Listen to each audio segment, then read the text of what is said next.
Ouais, ouais, ouais. Et donc ça, c'est un accompagnement que tu proposes pour qui en particulier? Tu parlais d'entreprise là?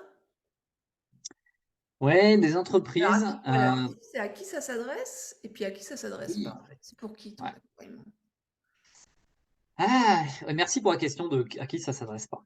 Ah, Ah, tu peux commencer c'est par là. justement, j'étais en train de réfléchir, j'hésitais. Je vais faire les 2. Je vais faire un sandwich. Ça s'adresse plus particulièrement aux responsables. Alors, c'est-à-dire que j'ai remarqué qu'il y avait beaucoup de cadres supérieurs et aussi de dirigeants d'entreprise. Donc c'est assez général, mais de personnes qui ont des responsabilités humaines. Elles sont responsables d'une équipe, par exemple. Ouais. Elles ont des responsabilités avec d'autres collaborateurs ou des prestataires ou des clients.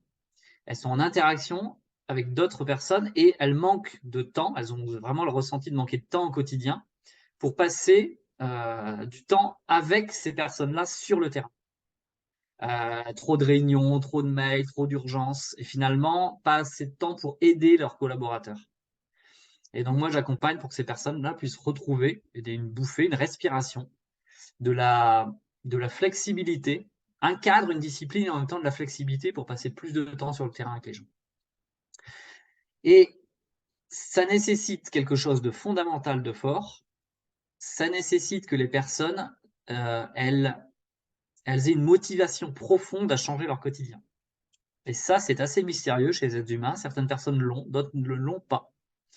Et ce que je remarque, c'est que euh, je ne travaille pas avec des gens qui, au départ, ont des soucis, ont des problèmes et qui veulent une oreille attentive et une écoute pour pouvoir déposer leurs problèmes. Parce que parfois, il y a pas mal de douleurs, voire de souffrances. De temps en temps, j'ai des personnes qui sont à la limite de burn-out ou qui reviennent de burn-out. Ouais. Et c'est OK, ça c'est génial, ça fait partie de mon accompagnement, pouvoir vraiment avoir une écoute, une base pour que les gens puissent se déposer. Ouais, j'avais envie de dire, c'est un peu la première phase. Ouais, exactement. Et ce qui est important, c'est que ça c'est OK et j'en suis ravi de pouvoir accompagner là-dessus. Maintenant, ce qui est important, c'est, je suis pas un sauveur en fait. Pour moi, dans la vie, on ne sauve personne. Il y a un côté pour ceux qui sont un peu qui se souviennent, mais on connaît tous la phrase même sans être, très porté sur la religion: «Aide-toi et le ciel t'aidera». Ouais. Et j'accompagne dans le sens que je suis un guide pour les personnes, mais si les personnes, en fait, n'ont pas une motivation suffisamment profonde à changer leur quotidien, quoi que je fasse, j'y pourrai rien, en fait. Ouais. Donc c'est Ouais. OK, cette 1re phase, elle est OK, elle est fondamentale et ensuite, c'est de passer à l'action. Si c'est pour rester dans l'écoute et la passivité, ça, c'est pas moi, je pourrais pas aider. Hmm. Voilà. Donc je travaille pas avec des personnes qui, entre guillemets, «ont juste besoin d'une écoute attentive».